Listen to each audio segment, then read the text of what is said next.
Hi folks, and welcome back to the Grumpy Gamer channel. That's it, you guessed it. This is that channel where you get to see this old git talk about modern games. Well, just a quick video this morning for today's in-car comments.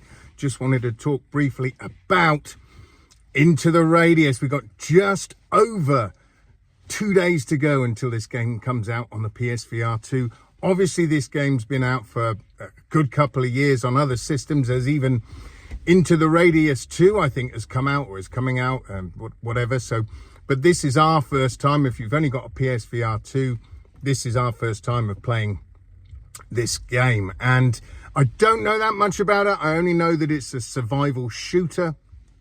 But the things I have seen really piqued my interest. It's a single player game. Apparently, the campaign's about 15 hours long, which to me is perfect. I remember the Saints and Sinners, the first Walking Dead Saints and Sinners game, that was around 15-hour campaign. Fantastic game.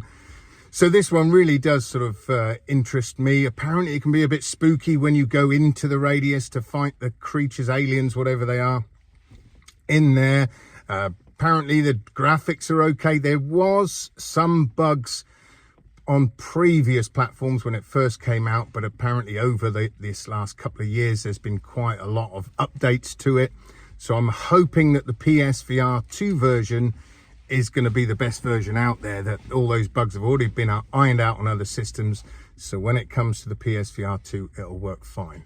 We shall see. Often games like this have a bit of jank. Most VR games do have a little bit of jank, but you know, we're used to that. It's not too much of a problem as long as it's not game-breaking bugs like apparently that Chernobyl again has suffered from, where people are saying it's not even worth playing at the minute. The bugs are so bad. So fingers crossed this is going to be good. I did pre-order it. Now, I haven't pre-ordered a game for quite some time, as you guys know. This game was $24.99 on the store. I got it for like $22.99, so I put my pre-order in last week. Just to save that extra couple of quid with PS Plus. But hopefully I won't regret pre-ordering it. Hopefully when I see the reviews come out, they say, no, it's all good, fantastic, you're going to love it. Hopefully. We shall see. Now, just another quick thing before I go, chaps. I picked up a little game that I've seen on the store for ages, and that is Awesome Asteroids. The reason I picked it up was it was only £2.26 in the sale. I think there's a few more days to run yet on the sale, so you should be okay.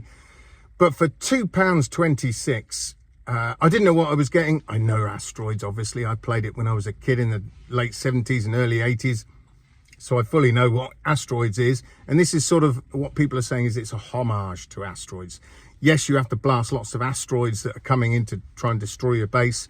You've also got enemy ships that you shoot out the sky. There are various different weapons you can unlock at the moment. I haven't played it for very long, but I've got like a rail gun. I've got some sort of torpedoes, and then homing torpedoes I've got as well. Two good things about this game that I'm really impressed with is it does have eye tracking. I don't think it's foveated rendering, but it does have eye tracking. So on one of the weapons, like the rail gun I've got, you just look at the asteroids or the enemies and just fire, and it'll just, wherever you're looking, it will shoot them. So it's not head tracking, it's actually the eye tracking that's working, which I think is fantastic. Also, this game you can play with the HOTAS. Now, as you guys know, a little while ago, I got the HOTAS ready for Aces of Thunder, and I've played with it. I've played Ultra Wings 2 with it. It was great with that. I haven't played Star Wars Squadrons yet on the PSVR 1, but I will get round to playing that with it, because I really wanted to play that game with the HOTAS. And so I bought this game. Works with the HOTAS, works fantastically with the HOTAS, no problems at all. I mean, the controls are pretty basic. The flying itself, yeah, I don't think it's as good as something like Ultra Wings 2 or even Space Docker. I don't think it gives you the same sort of feel when you're flying around as those do. But having said that, you know, this is quite a basic, cheap game.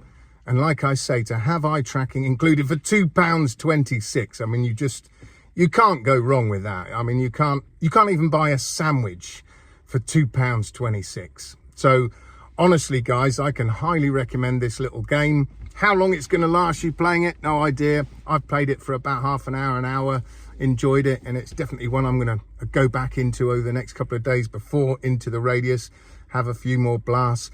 But even if this game only lasts you a day, so you play it for a day and then get bored of it, it's £2.26. I mean, hello, it's just a no-brainer for me. The only way I wouldn't recommend it is I wouldn't recommend it for new people to VR. If you're suffering from motion sickness, yeah, this probably isn't a game to start with.